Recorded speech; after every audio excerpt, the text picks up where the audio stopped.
ಬಾಗಲಕೋಟೆ ಉಪಚುನಾವಣೆ ಕ್ಷಣಕ್ಕೂ ರಂಗೇರ್ತಾ ಇದೆ. ಈಗ ಅಭ್ಯರ್ಥಿಗಳು ಚುನಾವಣೆಯಲ್ಲಿ ನಾಮಪತ್ರ ಸಲ್ಲಿಸಿದ್ರು. ಈಗ ಒಬ್ಬರಾಗಿ ಹಿಂತೆಗೆದುಕೊಳ್ಳುವಂತಹ ಕೆಲಸಕ್ಕೂ ಸಹ ಕೆಲವಷ್ಟು ಜನ ಮುಂದಾಗಿದ್ದಾರೆ. ನಮ್ಮ ಜೊತೆ ಲಾಲ್ ಸಾಬ್ ಅವರ ಚಿರಂಜೀವಿ ಆಗಿರುವಂತಹ ಅಯೂಬ್ ಖಾನ್ ಅವರು ನಮ್ಮ ಜೊತೆ ಇದ್ದಾರೆ. ಅವ್ರನ್ನ ಮಾತಾಡಿಸ್ತಾ ಹೋಗೋಣ. ಸರ್, ಈಗ ತಾವು ಈ ಹಿಂದೆ ಚುನಾವಣೆಗೆ ಸ್ಪರ್ಧೆಯನ್ನು ಮಾಡಿದ್ರಿ, ನಾಮಪತ್ರವನ್ನು ಸಲ್ಲಿಸಿದ್ರಿ, ಈಗ ಏಕಾಏಕಿ ಹಿಂತೆಗೆದುಕೊಂಡಿದ್ದೀರಿ ಅನ್ನುವಂಥದ್ದು ಯಾಕೇನು ಹೇಗೆ? ಅಂದ್ರೆ ಕೆಲವೊಂದು ನಮ್ಮ ಬೇಡಿಕೆಗಳು ಇದ್ದವು ಸರ್. ಆ ಬೇಡಿಕೆಗಳು ಈಡೇರಿಸಬೇಕಂತೇಳಿ ಅವ್ರಿಗೆ ನಾವು ಸಿದ್ದರಾಮಯ್ಯ ಸಾಹೇಬರಿಗೆ ಮನವಿ ಕೊಟ್ಟಿದ್ದು. ಅದೇ ಥರ ತಿಮ್ಮಾಪುರ ಸಾಹೇಬರಿಗೆ ಮತ್ತು ಕನ್ಸಲ್ಟ್ ಎಲ್ಲ ಮಿನಿಸ್ಟ್ರುಗಳಿಗೆ ಮನವಿ ಕೊಟ್ಟಿದ್ದು. ಆ ಮನವಿ ಕುರಿತು ಈ ಹಿಂದೆ 2-3 ದಿವಸದಿಂದ ಅವ್ರು ನಮ್ಗಳ ನಡು ಚರ್ಚೆ ಆಯಿತು. ತಿಮ್ಮಾಪುರ ಸಾಹೇಬ್ರ ಜೊತೆ ಚರ್ಚೆ ಆಯಿತು.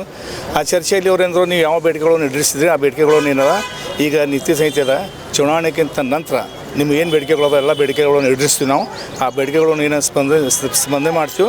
ಆ ಕಾರಣಕ್ಕೆ ತಾವು ಪಕ್ಷದ ಒಂದು ನಿಷ್ಠಾವಂತ ಕಾರ್ಯಕರ್ತದ್ರಿ ಮತ್ತು ಪಕ್ಷದಾಗಿದ್ದವರು ಪಕ್ಷ ಬಿಟ್ಟು ಹಿಂಗೆ ಪಕ್ಷದ ನಿವೃತ್ತಿ ತಪ್ಪಾಗತ್ತ, ನೀವು ಪಕ್ಷಕ್ಕೆ ಬಲ ಆಗತ್ತಿ ನೀವು ಇದ್ರ ಪಕ್ಷದಲ್ಲಿ.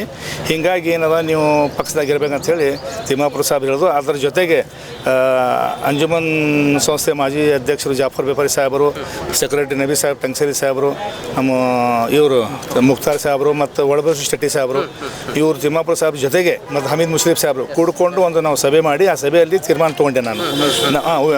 ಇವರು ಉಮೇಶ್ ಮೇಟಿ ಅವರು ಎಲ್ಲರೂ ಕೂಡ ಒಂದು ತೀರ್ಮಾನ ಮಾಡಿಕೊಂಡು ಆ ತೀರ್ಮಾನ ಅವ್ರು ಏನು ಕೊಟ್ಟರು ಅಂದ್ರೆ, ನನ್ನ ಏನು ಬೇಡಿಕೆಗಳು ನಾವು ಈಡೇರಿಸ್ತೀವಿ.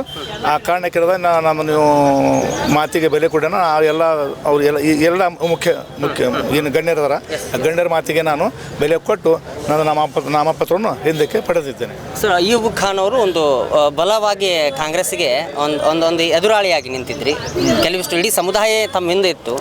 ಯಾಕೆ ಮನಸ್ಸು ಮಾಡಬಾರ್ದಾಗಿತ್ತು? ಇನ್ನೊಂದಿಷ್ಟು ಏನೋ ಮಾಡಿದೆ ಸರ್. ಸಮುದಾಯ ನಿಂತು ಸರ್, ಸಮುದಾಯದ ಬಲದಿಂದ ನಾನು ನಿಂತಿದ್ದೆ.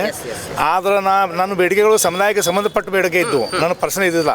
ಆ ಸಮುದಾಯದ ಬೇಡಿಕೆಗಳನ್ನು ಈಡೇರಿಸುವ ಅಂತ ನನ್ನ ಸಮುದಾಯಕ್ಕೆ ಮತ್ತು ಒಂದು ಹೆಲ್ಪ್ ಆಗತ್ತಲ್ಲ ಅಂತೇಳಿ ಆ ಸಮುದಾಯದ ಬೇಡಿಕೆ ಈಡೇರಿಸೋ ಕಾರಣಕ್ಕೆ ನಾನು ಹಿಂದೆ ತೊಗೊಂಡಿನಿ ಸರ್.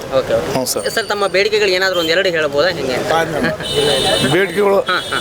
ಬೇಡಿಕೆಗಳು ಸರ್, ಬೇಡಿಕೆಗಳನ್ನ 8% ರಿಸರ್ವೇಷನ್ ಇತ್ತು ಕೇಳಿವಿ ಸರ್. 4% ಇತ್ತು ಸರ್. ಬೇರೆ ತಗೊಳ್ಳೋದು 8% ಬೇಡಿಕೆಗಳು ಹೇಳಿವಿ ಸರ್.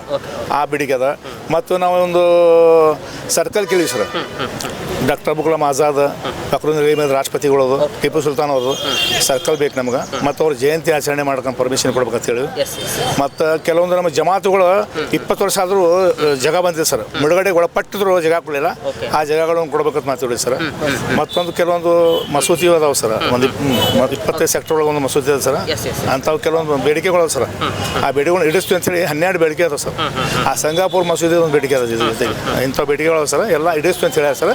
ಆ ಕಾರಣಕ್ಕೆ ನಾನು ಈ ನಾಯಕರಿಗೆ ಬೆಲೆ ಕೊಟ್ಟು ಮತ್ತು ಸಮುದಾಯದ ಕೆಲಸ ಆಗತ್ತೆ ಅಂತೇಳಿ ನಾನು ಹಿಂದೆ ತೊಗೊಂಡಿನಿ sir. Okay sir, thank you sir, thank you very much. ಇದಿಷ್ಟು ಅಯೂಬ್ ಖಾನ್ ಅವರ ಮಾತುಗಳಾಗಿತ್ತು. ಕೆಲವೊಂದಿಷ್ಟು ಬೇಡಿಕೆಗಳನ್ನು ನಾನು ಸರ್ಕಾರದ ಮುಂದಿಟ್ಟಿದ್ದೀನಿ. ಸದ್ಯಕ್ಕೆ ಕಾಂಗ್ರೆಸ್ ಸರ್ಕಾರ ಏನಿದೆ ಅದರ ಮುಂದಿಟ್ಟಿದ್ದೀನಿ. ಹಾಗೆ ಈ ನಾನು ಎಚ್.ವೈ. ಮೇಟಿ ಮಗ ಆಗಿರುವಂತಹ ಉಮೇಶ್ ಮೇಟಿ ಅವರಿಗೆ ಈಗ ಸಪೋರ್ಟ್ ಮಾಡ್ತೀನಿ ಸದ್ಯಕ್ಕೆ. ಸೊ ಹೀಗಾಗಿ ನಮ್ಮ ಸಮುದಾಯ ಬೇಡಿಕೆಗಳು ಈಡೇರ್ತವೆ ಅನ್ನುವಂತಹ ದೃಷ್ಟಿಯಿಂದ ನಾನು ಈಗ ಸಪೋರ್ಟ್ ಮಾಡ್ತಾ ಇದ್ದೀನಿ. ಕೇವಲ ನಾನು ಕಾಂಗ್ರೆಸ್ ಪಕ್ಷದಲ್ಲಿ ಪ್ರಮುಖವಾಗಿ ಮೇನ್ ಇರದೇ ಇದ್ರೂ ಸಹ ನಾನು ಈಗ ಅವರ ಜೊತೆ ಒಡಗೂಡಿ ಈಗ ಕೆಲಸವನ್ನು ಪ್ರಾರಂಭ ಮಾಡ್ತಾ ಇದ್ದೀನಿ. ಹಾಗೆ ಅವರಿಗೆ ಸಪೋರ್ಟ್ ಮಾಡ್ತೀನಿ. ಈ ಪ್ರಚಾರದಲ್ಲಿ ಅವರ ಜೊತೆ ನಾನು ಭಾಗಿಯಾಗ್ತೀನಿ ಅಂತ ಹೇಳಿ ಅಯೂಬ್ ಖಾನ್ ಅವರು ಮಾತನಾಡಿದ್ದಾರೆ. ಹಾಗೆ ಕೆಲವೊಂದಿಷ್ಟು ಅವರು ಬೇಡಿಕೆಗಳನ್ನ ಹೇಳಿದ್ದಾರೆ. ಸುಮಾರು 12 ಬೇಡಿಕೆಗಳಂತ ಹೇಳ್ತಿದ್ದಾರೆ. ಸೊ 12 ಬೇಡಿಕೆಗಳಲ್ಲಿ ಕೆಲವೊಂದಿಷ್ಟುಗಳನ್ನು ಈಡೇರಿಸ್ತೀನಿ ಅಂತ ಹೇಳಿ ತಿಮ್ಮಾಪುರ ಸಾಹೇಬರು ಸಹ ಹೇಳಿದ್ದಾರಂತೆ. ಈಗ ಸದ್ಯಕ್ಕೆ ಕಾದು ನೋಡೋಣ ಅನ್ನುವಂತಹ ಮಾತುಗಳನ್ನು ಸಹ ಹೇಳ್ತಿದ್ದಾರೆ. ಸರ್, ನೋಡೋಣ. ಮತ್ತೊಂದು ವಿಭಿನ್ನವಾಗಿರುವಂತಹ ವರದಿಯೊಂದಿಗೆ ಮತ್ತೆ ಬರ್ತೀನಿ. ಎಲ್ಲರಿಗೂ ನಮಸ್ಕಾರ. ಒಂದೇ ಮಾತರಂ.